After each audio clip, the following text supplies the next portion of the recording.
Go ahead. All right, I'm here today with head swimming coach Wally Morton after the Cleveland College Dual Meet Invitational, where both the men's and women's team were able to go undefeated. Coach, what did you see out of the teams today, and maybe who stood out? Well, on the men's side, Al Shalito was really did an outstanding job. He's in the 200 medley relay, leading it off, and they had one of their solid, better times of the year. Then he went to 200 free, which is an event he doesn't do very often, and it performed really at a high level. And the third event that he did was 100 free, and he's really proved himself as being one of our top 100 freestylers. Also Barry Thompson, again very solid. Though they were not his best times, he was very, very solid. And a third person that really stood out was Mark DeShort. We're glad to have Mark back. He had a really good swims in won three individual events, won the 1,000, won the 200 IM, and won the 500, very solid way. How about on the women's side?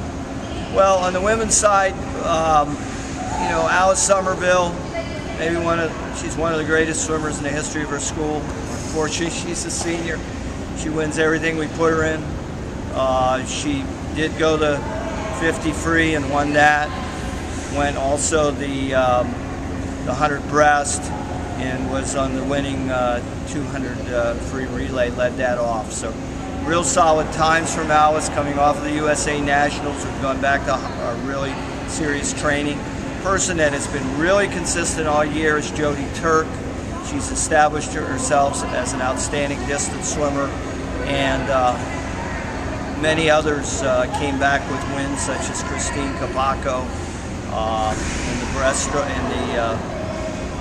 in many of the other events. We were very competitive also. You talked about a few swimmers coming off the USA Nationals, and then also that both teams have a little bit of a layoff here between your next competition. Are the teams at where you expected they'd be at this point in the season? Yes, I think we've had a real successful year. I can't remember exactly what the record is, but we've had one tie and one loss, and the rest of the wins were in double-digit wins with both the men and the women's programs. With the women, we've had 2 losses, and the rest of them wins. We've had an outstanding fall semester. I've been real excited with almost a complete change in the coaching staff at the assistant level. The team has really been very solid, has adapted well. They're training at a high level, you know, and if we win the practices, we'll do well in the meets. All right, Coach, thanks a lot, and congrats on the wins. Thank you.